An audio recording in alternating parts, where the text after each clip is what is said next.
everybody. My name is Helen Brunsden from the British Animation Awards. Hey. Thank you. And thank you to our invaluable sponsor, Animation UK. I've got an essay to read, so just be with me. So, Animation UK. So as the voice of the animation sector, they tirelessly lobby and advocate for the whole sector, ensuring your views are represented across all the relevant platforms.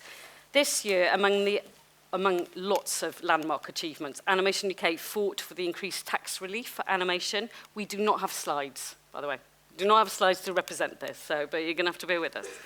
While it may not have been at the level initially sought, they were pleased that the government announced an uplift of 4.25% from January next year. This victory is significant, and I'm sure the whole industry appreciate the effort behind it. We are also grateful for Animation UK to their sponsorship and contribution to the production of Animation Assemble. I nearly said assembly, ensemble, it's been all through my mind, at the CMC. Their commitment continues to drive the growth and development of the animation sector, and for that we sincerely thank them. Thank them. Let's thank them.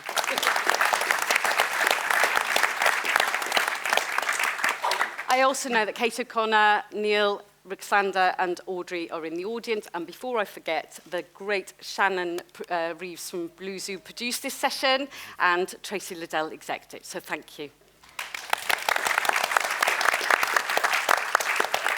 Now, over to our gorgeous panel, and I'm not going to read, they're going to tell us who they are, and we're going to go in turn, and I'm going to start with the lady right down the end, please. Lady, ooh. That's what you think. Hi, I'm Lucy Murphy, and I'm the Director of Kids Content at Sky in the UK and Ireland. I'm Ed Barnier, and I'm the VP of Development at BBC Studios Kids and Family. Good morning, I'm Natalie Llewellyn. I'm Managing Director of Animation and Originals at Jellyfish Pictures. Hello everybody, I'm Courtney, I work for Lego. I'm Executive Producer based in London. Hi, I'm John Rennie and Managing Director of Cloth Cats based in Cardiff.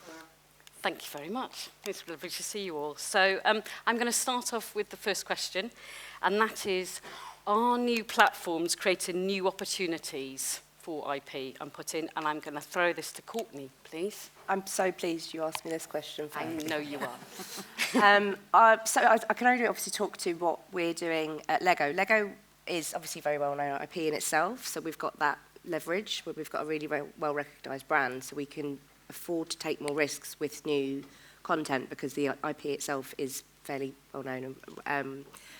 But the flip side of that is success is easier to sort of not necessarily guarantee, but if you've got well-known IP and you can start with, this is a book property, or this is, we do things like Star Wars, Jurassic World, we've got loads of Disney stuff, we can hedge our bets. That's probably likely to be more well-received when people already know what it is. So it is a bit of a catch-22, because obviously we want to champion new creators, new content, but in an increasingly saturated market, and sort of we cannibalize ourselves, let alone thinking about our competitors. So it's hard to get that balance right. We want to find the next big thing. We want to champion new voices. We want to work with new people, but it's increasingly harder to do that when you're trying to convince platforms, broadcasters, to take a risk on something new.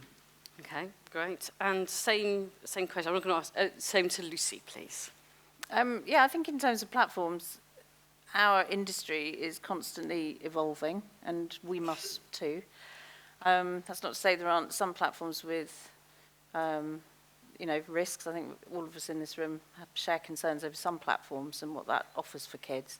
But in terms of, at Sky, we evolve too, and over the last few years, as well as sort of an on-demand streaming service and an app, and we've this year launched a linear channel, and all of those different platforms for us offer great opportunities for animation and other forms of content. But we're always trying to find different ways for our audiences to find content in the way that they want to watch it at that time, and all of those things change. Yeah, great. I think I'm tapping away. I'll sit still. Ed. Yes, that's short answer, yes. But, they promised me no short answer. I promised them. I had this conversation with them. I think if we just go back 25 years, if we go back to the broadcast era, obviously it's in the name, the stories had to be quite broad and service quite a large audience. And then we moved to this cable and satellite era, which, if we're honest, from a British point of view, it led to the rise of a lot of American storytelling. So you have a lot of Brits taking on American stories. I think I don't want to use the word legacy, but one of the defining things that came out of the boom of streaming is a need to represent everyone on screen, because you're asking people to pay X a month forever. And to do that, I think they're going to want to see some version of themselves, some version of their community, some version of their culture. And even though we've talked for 3 days about there being less money than there was 3 or 4 years ago, I find that level of storytelling won't go away. That is now the norm. And so that is why there will be new opportunities for storytelling, and as a result, new opportunities for creatives to tell different types of story. And in different formats. Yeah, And in different formats. There are, on-demand offers opportunities for shorts that is really hard to cater for in Absolutely. a linear environment. So there are plenty of opportunities that different platforms offer. Yeah, great, thank you. And then our next question is about maybe the right conditions that we've currently got in the UK for creators, following on from that, to hang on to their IP rights. And how can commissioners support this? I'm going to come to Natalie. Thank you. Look, I think gone are the days where independent creators and producers can wholly own their IP and get that financed. Dilution of equity is inevitable, I think, in this day and age, and there's really sort of 2 routes to market. The first is if you're lucky enough to get traction with an SVOD broadcaster, you, as a producer, need to accept potentially that you're going to have to have a full assignment or full buyout of those rights for a reasonable amount of time. That said, you're likely to get your production fully financed and probably get a nice premium bump on top of it. However, the potential then to earn out through commercialization down the line is more limited. The second route to market, and that's the long game, is the more traditional linear financing model, whereby strategic partnerships are absolutely imperative.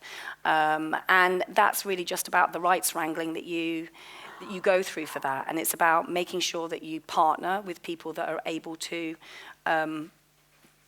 give you the financing that you need, whilst at the same time leaving enough rights on the table for you to be able to earn out down the line. So, I always think that it's better to have a percentage of something rather than to have 100% of nothing that never sees the market. So, you make that choice, but you're not going to have all of it, but there's certainly an opportunity to succeed and have a meaningful position in that equity share.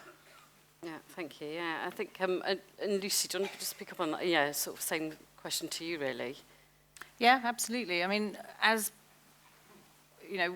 we support a lot of IP owners, and there's no one-size-fits-all answer to this, actually. If we are part funding something as a co-production, then it's a different story to if we're fully funding. But we don't.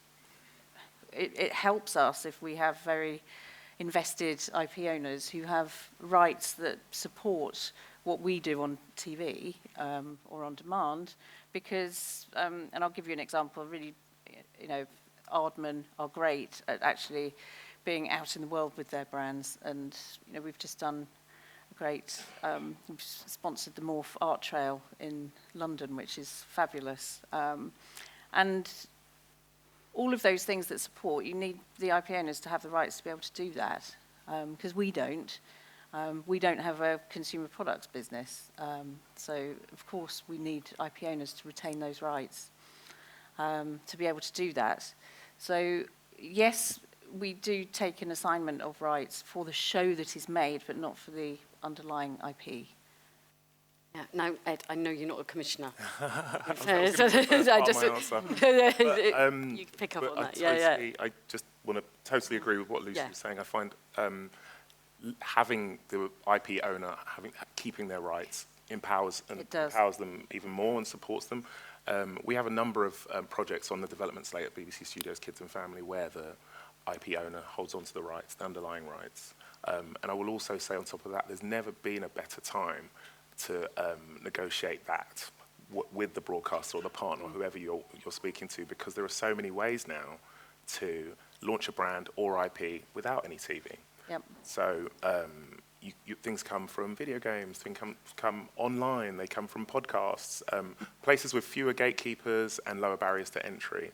And as a result of that, they're coming to broadcasters with a real position of strength. Yeah, absolutely. And a position of sort of shared endeavour Yes. to make something work, because, putting something on TV or on a platform isn't enough, actually. You need Absolutely. to be It's one piece of the puzzle. It is just one piece, so...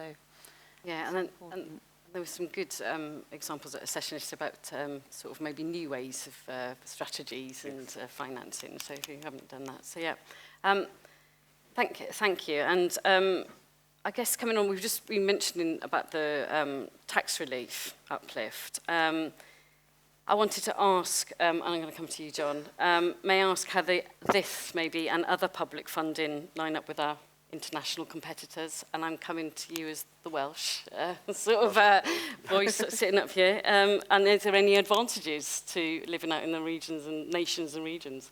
Yeah, I mean, some. I mean, animation is an expensive business, and I think, I'd love to, we always expect to bring money with us to the table if we're talking to the European partners, and we don't really have that in the UK. We have the slightly bit extra more tax credit.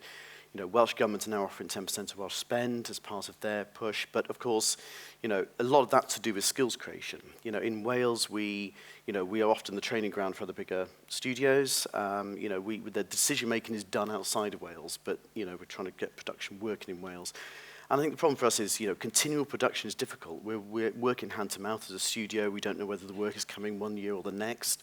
We're entirely, arguably at the whim of other people's decision making. So, that's where the money is getting involved. Welsh governments are keen for us to build the industry and to keep it going, keep it sustainable. And I think that's really the challenge, having that sustainability in the industry.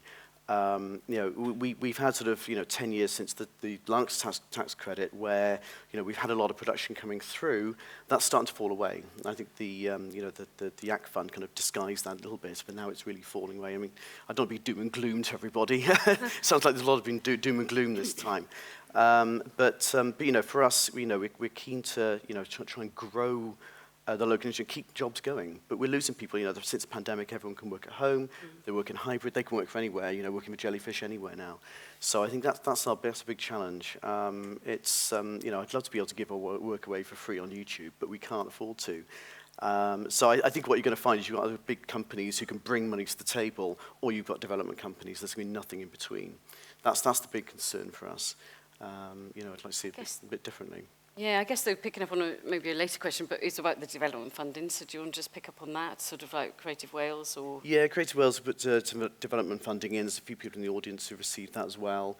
That's tended to keep IP within Wales. I mean, the thing is, for us as a company, I've reinvested in other people's projects, and a lot of people are here today. So in one case, we reinvested more into the project than the broadcaster put in, but we will never see that money back. Sort of chances are we'll never see that back because we're so way down the waterfall. We might as well be in a Thames water area. So it's the second series won't happen for that reason. In the end you go, well, there really isn't a business model. We're the ones taking the risks out in production here. Everybody gets their episodes. The IP holders get their bit. Everyone runs off, and a lot of the cases are projects from 10 years ago, all on YouTube now. There's no brand build there. That's the unsustainable bit. And obviously, as the UK, you talk to people in Annecy, and they go, yeah, we can bring this many millions to the table just within our country. And I go, okay, I can't even raise $1 million, I don't think. That's the concern. So the Wales money looks great, and it's please talk to me afterwards. 10% Welsh spend. But I want it. It's there to build up production and to build up Welsh companies now, not parachute everything in. I guess, though, maybe I would like to think that the audience want to know where, there are gaps in development funding. There are gaps in original funding as well. So it's sort of like trying not to look at anybody. But Natalie, it's sort of like, how do we address those gaps? Or have you got any... We're going to end with positives, but any words of wisdom now? I think undoubtedly, to your previous question in terms of the tax credits, compared to other international markets, we are competitively disadvantaged. to the likes of Canada or Ireland. But that's not to say that the uplift that Jeremy Hunt announced in March, which was headlined at 39%, but actually nets out at sort of 29%, and an uplift I think of 4.25%. That can be material when it comes to funding. I mean, that could be the difference between getting a show over the line or just sitting with a gap of anywhere between 50 grand and 500 grand. Yeah. So it's not to be dismissed, and the efforts and that the UK Animation have done, campaigning for that uplift in tax credits and an increased rebate in the UK is incredible, and hopefully will pave the way for more investment by the government in creative industries in the UK, because it's vital. It's vital that we keep people here and that we build and future-proof that business and industry, going forward. But it is tough. It is really tough to get originals funded. I mean, I can talk personally to that, having, I was commissioned on a show that we've just announced here at CMC, Stan and Gran. That was commissioned subject to financing nearly 3 years ago by Milkshake. And probably not many people that I haven't approached with cap in hand on a quasset sing in this audience for a bit of cash to help me get that away. And it's taken a lot of tenacity, a lot of sort of strategic thinking. We're creatives, and you need to think creatively about your business models as well. To try and get yourself to that fully financed position. Look, it's tough. It really is tough. But we have a situation where we have commissioning broadcast license fees are diminishing. Distribution advances are squeezed, if not negligible. Mm-hmm. Pre-buys are less common and smaller. Global competition for talent has increased budgets exponentially. We have a cost of living crisis. We don't have the same level of funding available through the media funds, YAC funding. And so you have to be clever about the way that you try and do it. You have to play that long game. Collaboration is key. Partnerships, strategic partnerships are absolutely the way to achieve it, and you can do it. And I think a great idea that has compelling characters, that resonates thematically with the global audience, that has a lot of passion, a lot of tenacity, some good business thinking behind it, and probably quite a lot of good timing, that means you can sometimes break through a very crowded market. Yeah, well done for not using the word resilient. That's all I keep hearing. I'm the only person who works for my department not in Los Angeles or Denmark. So I was hired specifically to produce content for the Lego Group in London. We work with one studio in the UK. We've got a huge slate. We can work with lots of different people, but it's really, really difficult to match, as Natalie said, the sort of the competitive alternatives outside of the UK. I'm desperate to work with people in the UK. I'm sick of being on the phone at 1 a.m, not for anything else. And it's difficult. There's a reason I was put in my job in the UK to work with more people that are based here, to work with studios, to work with talent on and off screen. But it is really hard. It's really hard when you go back and say, hey, I've got this amazing studio, can we do this? And they take a look at the numbers and it's like, we could put that in Canada and double our order. So it is, I don't know the answer to it. And I was going to say, how can we help? But it's not like we don't want to work with British partners. I certainly am championing to do exactly that. But it's really hard when you put the numbers side by side to justify, the extra spend when it's just more competitive. Governments elsewhere are, this is when I go on a half-hour rant about the Tories. Feel free, we'll help. But it's not, our industry is not supported. It just isn't, from a sort of grassroots level up. We don't support talent early on. It's increasing, my child's just done his A-levels, and I'm so really pleased that he doesn't want to work in our industry, which is a really awful thing to say. Sorry, Kate, I know you said to keep it positive. But it's a really sadistic environment to be in because it is really tough to constantly have to fight to get incremental steps to, you know, to get things made. So And for crew as well, it's a young person's game. You know, Yeah. we lose, you know, they want to settle down and want to raise families. After 10 years, they go, you know, how's this sustainable? You know, Exactly. how can we keep working? Actually, in some ways, the work from home has helped in Yeah. some ways with that, because they can actually balance the family life. They can work across the UK now if they want to. But it's still the case, you know, it's often a young person's game being a crew member in an animation company, let alone trying to get the work in and trying to keep it going. Yeah. Or lose them to other sectors. Or Yeah. looking to other And being sectors. innovative as well. To be innovative, you've got to look elsewhere. Otherwise, you'll just keep getting the same things. And to find new voices, new talent, it's you know, it's hard to do it in an environment which is just not built to support people. I do There are think positive things Well, happening. say something Talent. positive. That's what's going to come on. There are. Well, Yeah. I just wanted to mention, I'm sure we're all at the same sessions, but there's been a lot of talk over the last couple of days about incentivising through tax rebates, to making sure British stories are told, you know, additional incentives Yeah. that keep people in this country and make sure that our stories export well. And that's been very heartening for me to hear. And I hope those conversations continue and someone, not me, can lead that to government in some way. We because, heard about a cultural levy, didn't we? And Yes. you know, sort Yeah, of like and uplifts that's in a that great way. So, idea. yes, I mean, obviously, you know, we fully support the Treasury's uplift. I mean, what Yes. that's going to help, as you say, it can, that extra 4.25% can push something over the Yeah. line. You know, there's no getting away from it. Animation is fantastically expensive, and it's got more expensive. And it is a very crowded market. There are a lot of established IPs already sort of in series 15, 16, 17. And competing with that is difficult. But, you know, we are in a good position. The UK is home to, you know, the most fantastic creative and studios in the world. You know, our animation travels incredibly well. And we, you know, at Sky we do a lot to support it. We're making on average 23 originals a year now. And most of it is produced here in Britain, and more than half of it is animation. And we do want to support new voices and work with creative studios that are incubating new talents, making a more diverse, you know, and that's incredibly important, particularly for animation. I know we're going to come on to that, but yes.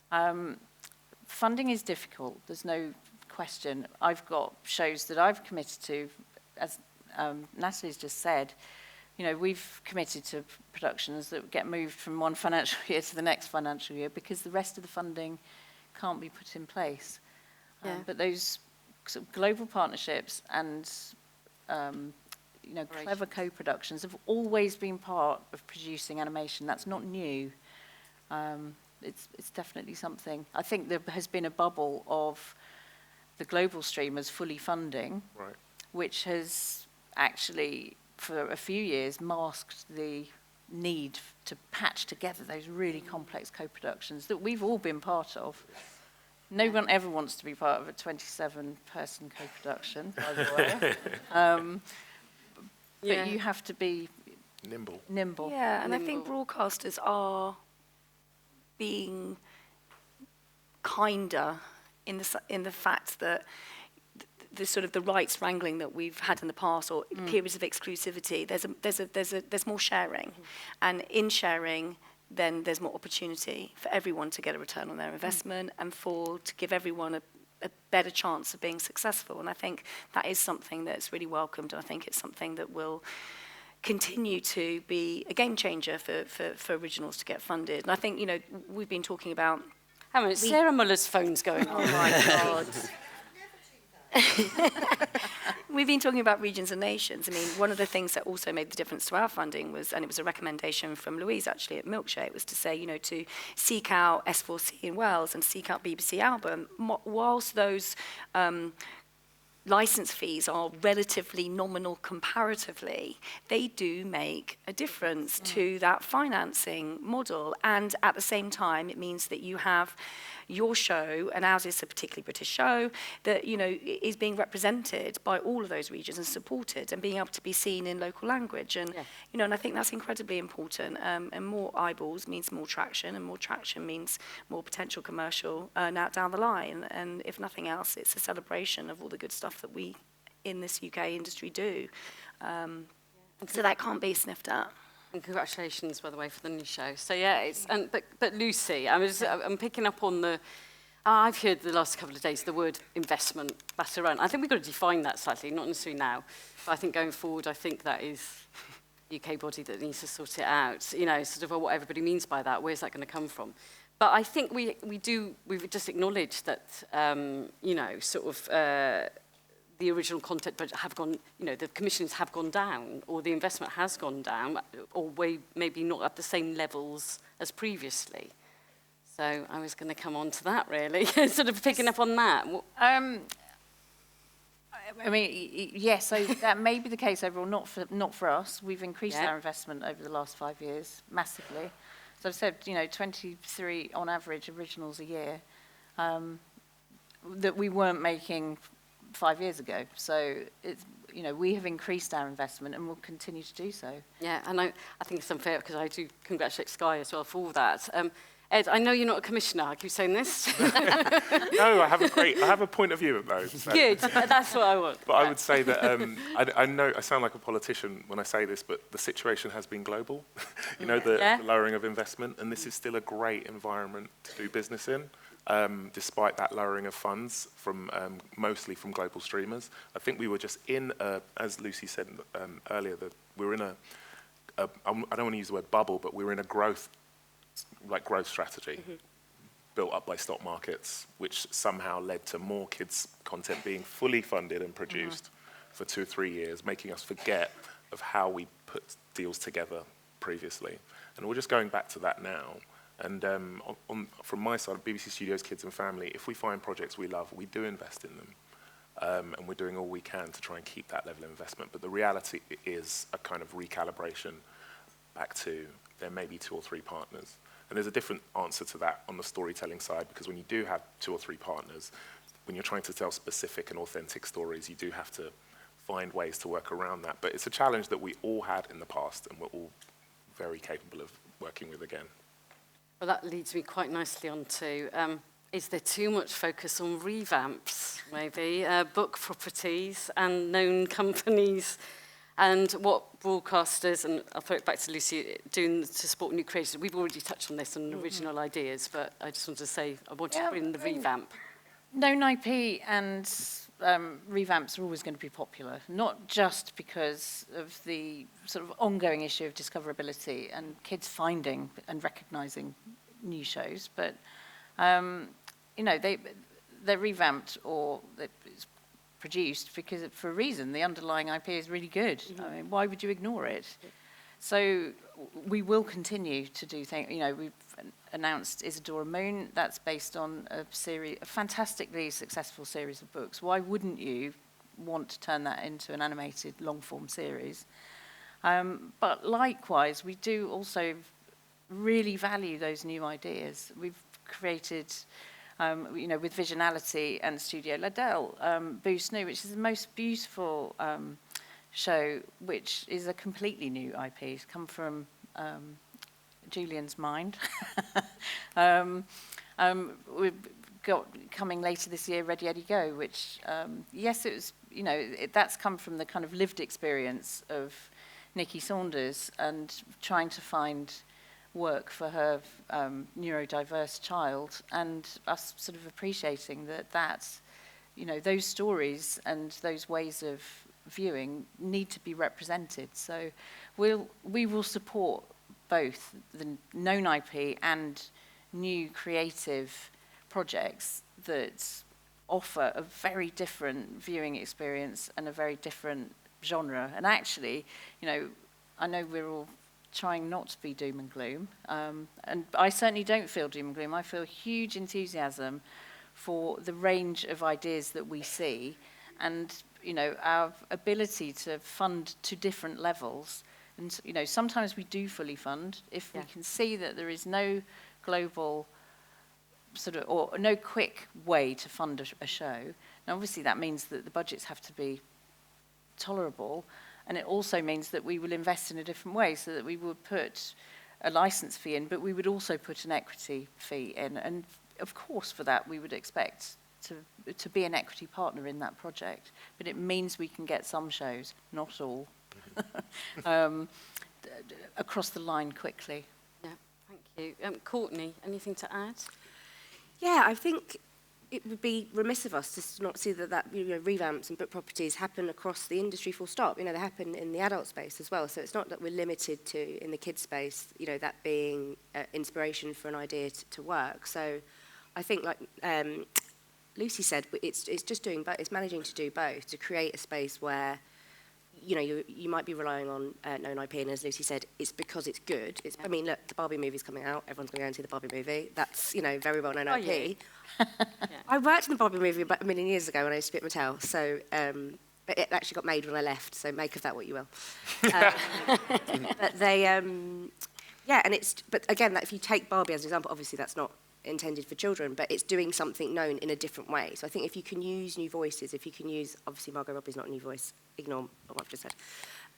But if you're taking something that's known, but then using that as a sort of vehicle to champion a new way of telling those stories and a new way of doing it, doing something different with known IP, there's a way of collaborating in that way where you can mix the two worlds together. And that way it can be easy to say, right, I found this new writer, they're brilliant. We're taking a punt on them, however the IP is established. So it can be an easier way to sort of to make more riskier decisions, feel a little bit more safer when you're taking something that's known, but using new talent on it. Anybody want to add before I move on? Oh, well, No? I can do. Yeah, go for it. Well, yeah, I think it's good to kind of, to have a range of things available to people. But I think it's, the risk with obviously, doing things with existing brands is that, you don't have new things coming through, but also, with a lot of stuff on YouTube now, there's a lot of content out there that's freely available as advertising. There was a point at which Evan said, the YouTube stuff is advertising. Then if that stuff is now on broadcast, then that's now the advertising for something else. And nobody's really defined what that something else is. Mm-hmm. So if you want investment, you need to know what that something else is, because that's your return on investment. And that's what the worry really is, that, getting investment, looking at new places for money to come in. They want the business plans. They want to know what the toy deals are, which obviously you need at least 2 or 3 series in order to start bringing in that money. So I think, it's a hand-in-hand with broadcasts, with governments, with agencies, with tax credit to say we need sustainable production over longer periods in order to make something of these IPs, not simply just end something after series 1 and not see anything back. Because again, there's the production companies, the ones that lose out on that. Everyone's got their episodes, we lose out. Doom and gloom, sorry. No, we're going to end on positives. We're making them. So, yeah.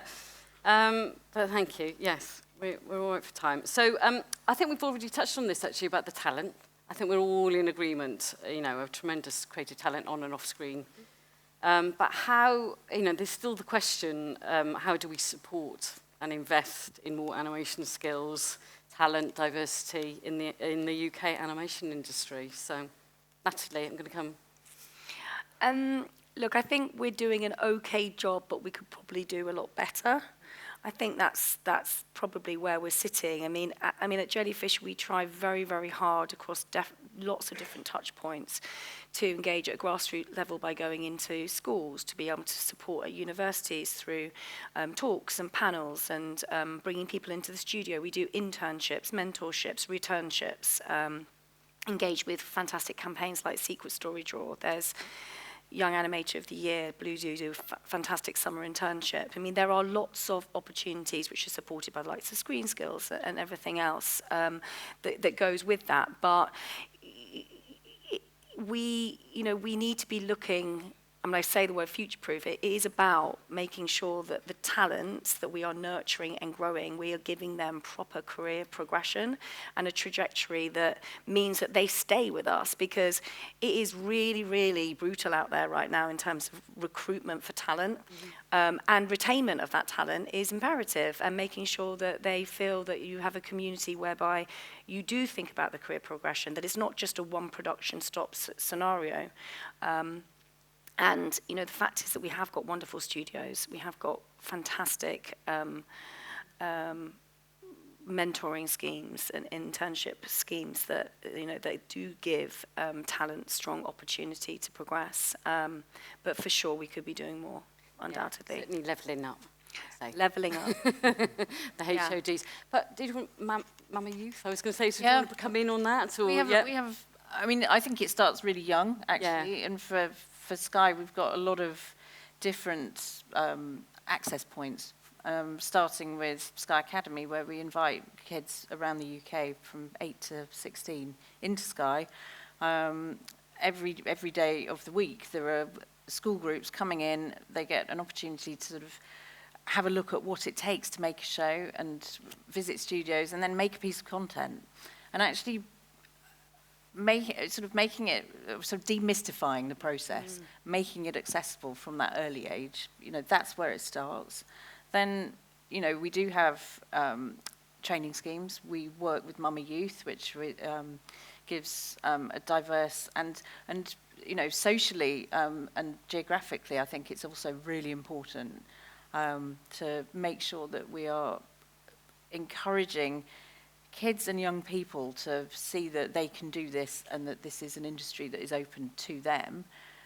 Having said that, I think animation in the UK traditionally, it's been very hard for us to reach our targets. We have very punchy diversity targets at Sky, not just on screen, but off screen and in heads of department. And I think what you were saying about career progression, that's absolutely vital, because, you know, we need heads of department on a production to reflect the diversity of the audiences that we're serving. And quite often we can't do that. So we do need all to work together, I think, to increase that diversity within production. I think a lot of the time, some of the reasons why you can't hit those targets are socioeconomic and beyond your control. We've been hearing this week. And so, I mean, I was lucky enough to do an internship at Nickelodeon at the start of my career, which, because I'm from London, I could live with my parents and do that and earn very little to no money at that time. But that kind of avenue in a world where there are so many other ways you could go. We talked earlier about losing people from the sector altogether. At that moment where you can be wowed by the industry as a kid, but then there's some sort of reality check moment when you're choosing careers. And I think a lot of people, we lose a lot of people then, and we need to figure out a way. We do. And it's definitely more pronounced in animation than it is in live action. Yeah, I think also from a gender perspective as well, you know, females or parents, carers, you know, it's really hard once you've exited the industry for whatever reason to then come back and to have the confidence or feel like technology has progressed and that you're out of. So those returnships and just, they're incredibly important, not just at the kind of entry points of, you know, first career. It's about offering returnships or career change opportunities for people to come into the industry, because the fact is, you know, animation's not just animation. It's PR, it's marketing, it's broadcast, it's acquisitions, it's legal, it's HR, it's resourcing, it's you know, so it's engineering. You know, there are so many entry points into the market that I think that's just about educating and being really authentically inclusive on that. And it's about risk taking. Ultimately, you know, it not using the same old, and whether it is saying, right, we're going to run this scheme and we're going to properly do this. We're not just going to bring kids in and we've ticked a box because, you know, we let some children come in and play with our toys. It's, you know, it needs to be sustained, and there needs to be long-term you know, vision to measure success, you know, in that way. But it does mean taking risks, and it means being comfortable with taking risks, which in an environment which is sort of fraught with, you know, potential pitfalls left, right and centre, that is a lot to ask. But unless you're willing to do that and say, no, we're going to, you know, go out here and we're going to try this and do your best to support it, then, you know, schemes like that just can't work. Also, what worries me slightly is that Screen Skills sort of put out there that there's a lot of people not taking up free training. So, you know, sort of I do think we have to empower people to be able to, you know, have the time to do the free training that's available. Yeah. Coming back into the industry or you know, wherever you are. So I think that there's a whole... But that's socio-economic as well. You know, if it's taking time to do a course where you're not earning any money, obviously long-term there's a view to what, you know, the value of that course, but it is, you know, asking people to... And I think it's still people doing the e-learning, like the hour and a half module on, you know, sort of like in the workplace or something. I think Screen Skills are struggling to get people into that. John, do you want to? Well, yeah, I mean, you know, for animation production, it's a high skill level minimum in order to be able to sit in the chair and work. To be in a junior, we can't afford to train people. We have to take people on. So, you they're having to go through the university routes, and that's expensive, and obviously, it causes issues with particularly with diversity and poverty, and particularly in Wales, which is why we've got that money there in order to upskill. We've got fifth of our workforce on Dave Spud is trainees or upskilling, and people who come back in the industry. And you've got the pandemic where we couldn't do work experience in the studio, so for a good 2-3 years you can't have people on site, and there's a whole generation really of university students not able to come through. But I think it's that high skill minimum. It's it's quite with live action production. I was doing that. It's quite easy to come through, as a runner, not really know anything but learn on set. You can't really do that in animation production. Visual effects maybe as a runner on in certain things, but not animation production really. And you certainly can't do it if you're working remotely. And No, that's actually, much as we've said that working remotely actually does allow you to work for lots of different companies, but it also stops you going out of your current skill level, because you're not upskilling, you're not watching other departments and thinking, actually, that looks really interesting, or being spotted in a studio. That's right, yeah. It's really important, to be a community and to share those skills. And it's very hard to do that when you're working at home. We got everybody, we got the leads and the juniors sit next to each other in the studio, and then everybody else, generally speaking, is working at home or hybrid. We deliberately did that so that everyone could learn together. But it hasn't been easy. It's only this year finally we've been able to do that again. But actually, I think it's working in some ways better. We need to have creative conversations in person, but you can go away and do your work and come back and talk to us. We're all on Discord. We're all talking on video. The technology's enabled us to do that. We've now got to see it represented in schools, 16-year-olds, 15-year-olds. I mean, it's interesting. I think I've read a stat that there's more people graduating creative industries courses in the UK than there are jobs every year. So, there's a wealth of creative industry students coming through, but there's not really the jobs for them, or are they skilled enough to do them? And that's where we've got to look at university courses, saying, are you training people skills, or are you training people for arts courses, not in skills? And I talk to some people, and it's like, they're still doing dissertations, and why? I don't care. I want to see you got a good. Can you do a walk cycle? I don't care if you can write about it. Show me. That's all I really care about. I'm not giving my opinion. I mean impartial, Helen. There is some fabulous courses out there, and no, there are. To be fair, no, absolutely. Yeah, I think I'm not talking creative industries in general. Yeah. It's but there are jobs out there. Yeah. I do want to say, but maybe there are skills gaps in where they're recruiting and things like that. So, and that is going to bring us on to. I'm going to bring my last question in. We're going to end with an upbeat, and then I think we have got time for a few questions, which are not on my list. Great. So have a think. So what we've asked the panel to do is have a minute. I don't have a stopwatch, but a minute. I've got that in my head. Is that I think we've touched on, and I've been hearing so many things over the last few days, and I do not want to leave this bleak. I do want to have a cause to celebrate, and I want us to be able to say what the light at the end of the tunnel is for UK content and creators. And I think we don't celebrate enough. We don't showcase. We don't celebrate enough. But so who wants to start with their 1 minute? I'll start. Ed. Yeah, I'll start. I don't think it's going to be a minute, though. But I just wanted to wrap up the 2 points I made earlier in the new platforms that are coming along, which mean that I'm personally seeing ideas that I've never seen before coming from creatives that have energized me and the team, and hopefully some of those things make it onto our development slate and eventually become TV shows or family movies. But essentially, it's all come because the audience is changing so much that we're going to be seeing stories the likes of which we've never seen before, going forward. So that's amazing.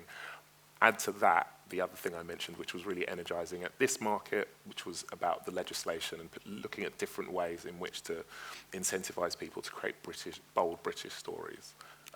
Those two things combined give me lots of hope. That was That's good. 30 seconds. Yeah. Oh, yeah. 30 seconds, right. Somebody else could have talked for a minute and a half. Courtney, still talking? I don't have a minute. I do have a minute, but I don't have a minute's worth of things to say. I would say, to echo what Ed's just said, I think, yesterday, put your money where your mouth is was incredible. And I realise that's a snapshot of, what's going on in the industry, but there was 4 completely different, really compelling ideas. Any of those ideas could have won yesterday. They were brilliant, and I was really struck by how relevant they were and how, you know, they didn't cannibalize each other with their ideas. And I thought, God, that's really, it's just nice to see that there are, you know, people willing to do. And they knew how to pitch. They knew where to pitch. They were excellent, really, really brilliant pitches. And also, like I said, I've been given my job for a reason. Like, they haven't had anybody outside of LA before doing my job. So I want to work with people here. So I think that's, you know, I think we're not doing it properly yet, but I'm looking forward to be able to say this time next year, we're now working with 3 studios here, or a load of new writers here. I'm going to end on that. That's a There good you one go. to end on. Yeah. This time next year, we'll have you back. Yeah. Don't hold me to that. Yes. No, it is. Yeah, they're going to watch it. So, yeah. John or Natalie, or Lucy? I'm happy to go. I think there are lots of opportunities out there, and I'm too, you know, the quality of ideas and the, you know, there are opportunities, and they're probably not in the format or genre or platform that they used to be. And that's really exciting. You know, commissioning used to be pretty rigid, you know, in, you know, genre heads and, you know, formats that were pretty specific, and actually that's all gone, and that's really exciting.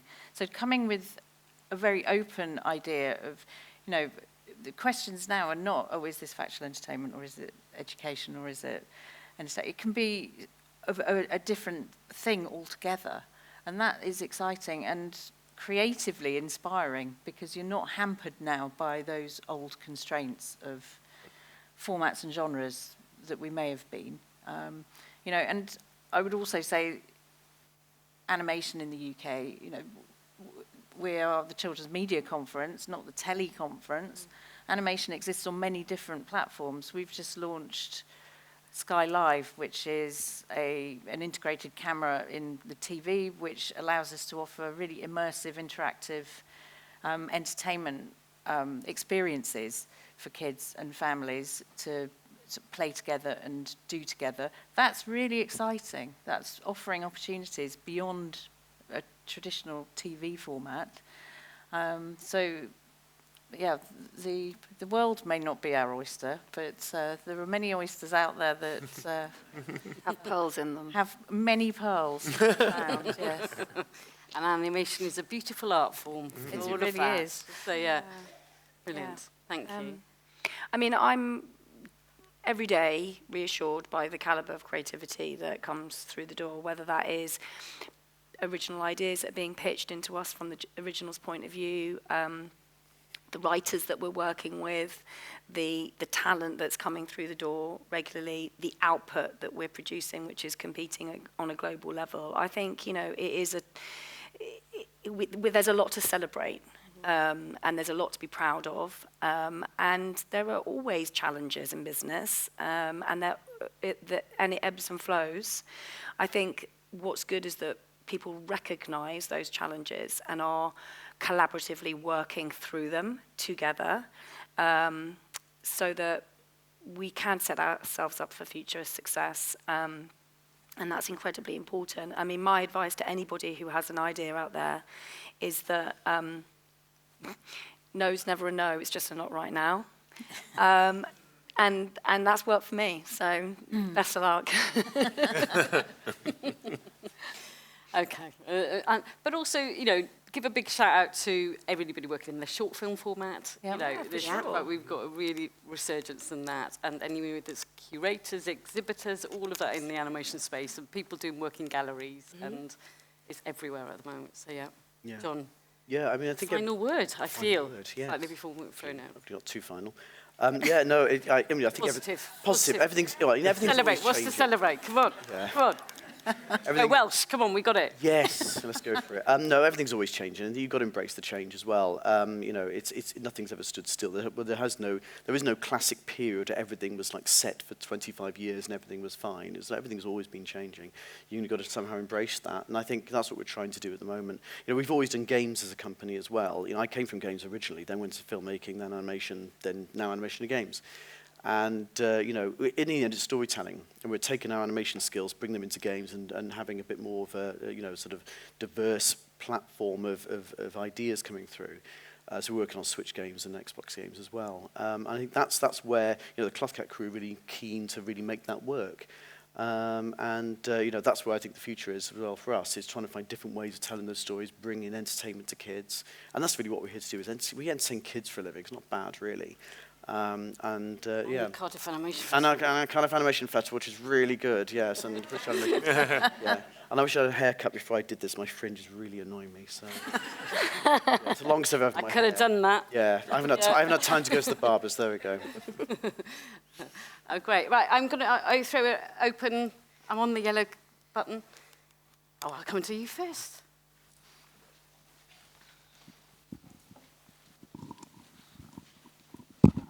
Hi there, Mike from True Bear. I wanted to ask about performance capture. Are you guys using it in your pipeline? There's new software out there, things like Wonder Dynamics, that you can get performance capture and even then go back in and reanimate it if you needed to. We're talking about high skill level, the time, the budget. Are you using performance capture? Yeah, go for it, John. I'm looking at you. Not really, no. Only because most of the animation we end up doing is quite so stylized, it wouldn't work for it. It's its own style. And to be honest, it often gets quite expensive because even though you can do performance capture, you then have to obviously reanimate things, do the hand animation often. But I think I'm going to use the AI word now.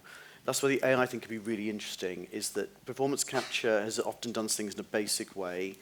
AI can clean this up for you much easier than the hand animator can, or cheaper than the hand animator can. There we go then, yeah. So I think that's where it's interesting. The AI thing is an interesting topic I conversation. think there's the a whole session of this the panel. afternoon. I think there is. But, I'm looking around for Tom Box. But that requires a whole skill thing as well, Yeah. that we haven't even approached yet, and I think it's so new anyway. But again, there's a lot of money there for VR, XR, AR, and AI, sort of production now. I think a few of the sessions were contradicting them, so societies are going to ignore it, keep it. So I think it'll all be wrapped up today. No, you were talking about performance capture. Yeah. Anybody else want to pick that up, or can I move on to Ken and then?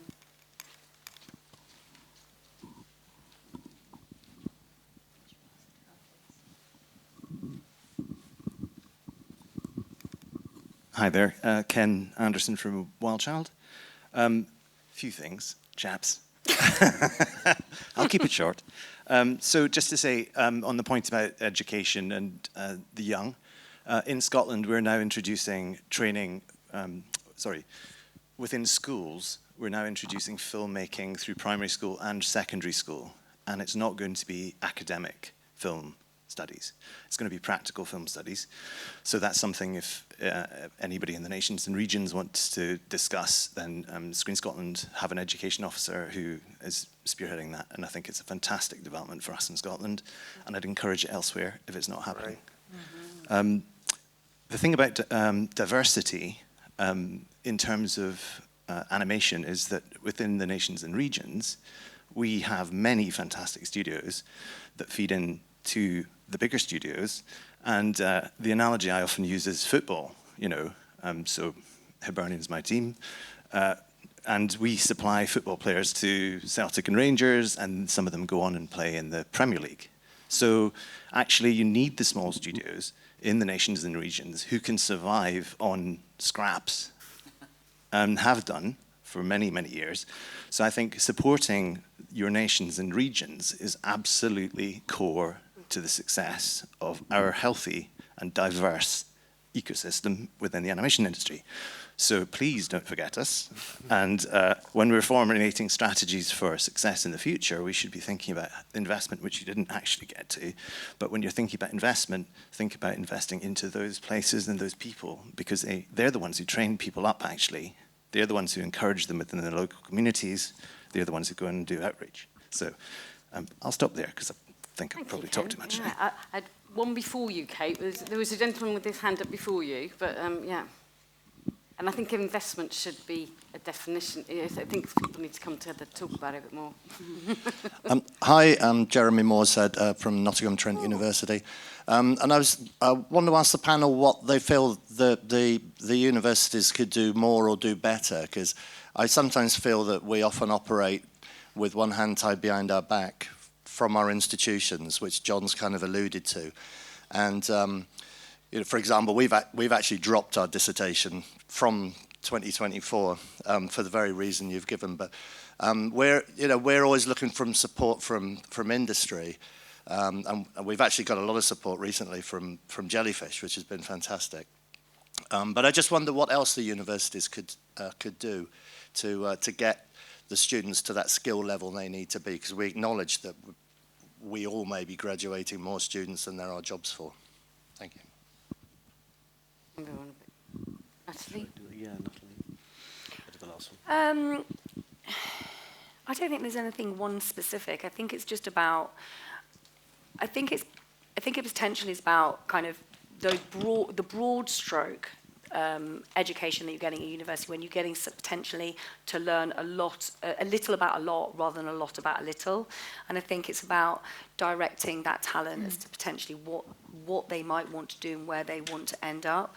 And it's our job as the studios to be able to come in as we're doing, whether it's, concept art, visual development, or whether it's actual animating, or whether, to know whether you want to be in lighting or comp, or, what ticks your box and where you want to go. I think it's about, it's our responsibility to be able to give that experience to the universities and to support the universities by coming in and giving a slightly more in-depth, narrow education on the opportunities that they are, so that those students, they don't just come out with a lot of knowledge but still not sure where they want to end up. And I think it's about that pathway to success for them, to be able to give those opportunities. I think that's what we can do more of, for sure.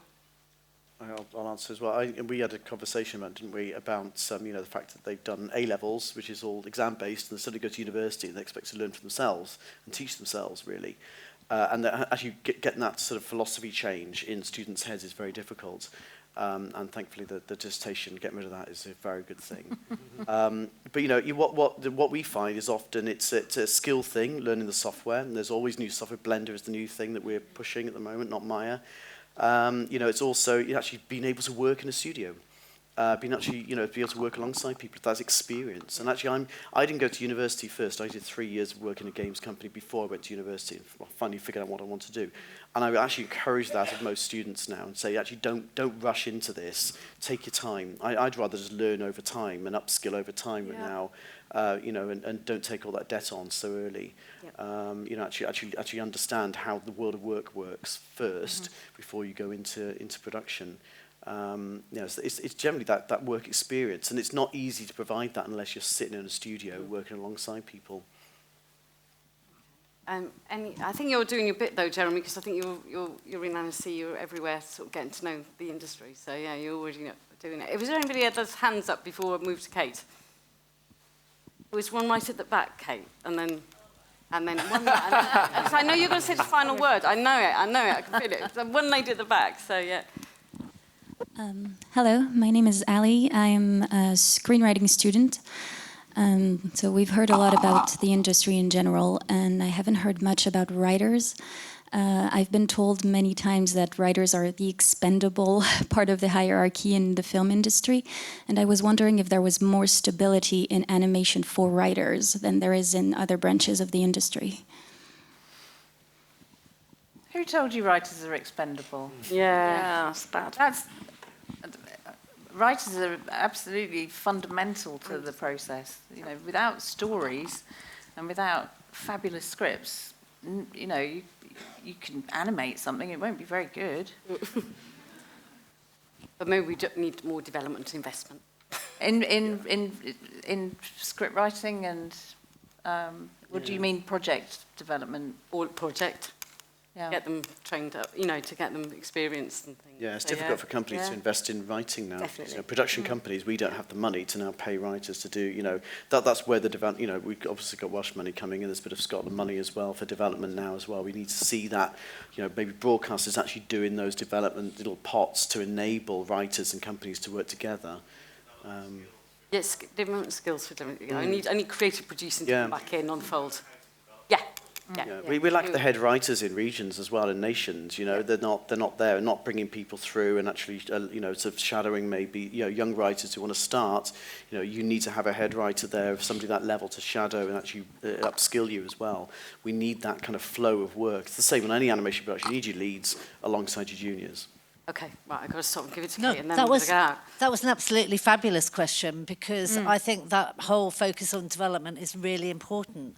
And, you know, from writing and just the ability for us to invest in new ideas and new talent, I do think that's a missing gap. But my comments were this: please don't think I was editorially influencing this panel, as if I bloody could. I wasn't calling them all doomsters, but I did want there to be a realistic appraisal of the industry, which is in fabulous form. And I just wanted to clarify this thing about investment. The downturn in investment, fact, documented by none other than Ofcom, is about public service broadcasting investment in children's content over the last 20 years. 78% down in terms of hours, originated hours, 65% real-term decline in investment. It's not the overall investment package. You're right, Helen. And I do want to take the opportunity to say that one of the real major successes and things to be excited about this year was Sky's launch and their investment in new talent and their investment in originated UK talent. And we mustn't forget to celebrate the whole package of what's happening. And you, Courtney, here to scout for studio support. Well, it's there, we're here. And I just wanted to, one, say I wasn't influencing editorial, and two, say it definitely isn't a doomster panel. You've been absolutely fabulous. Thank you. Thank you. Thanks. Thank you.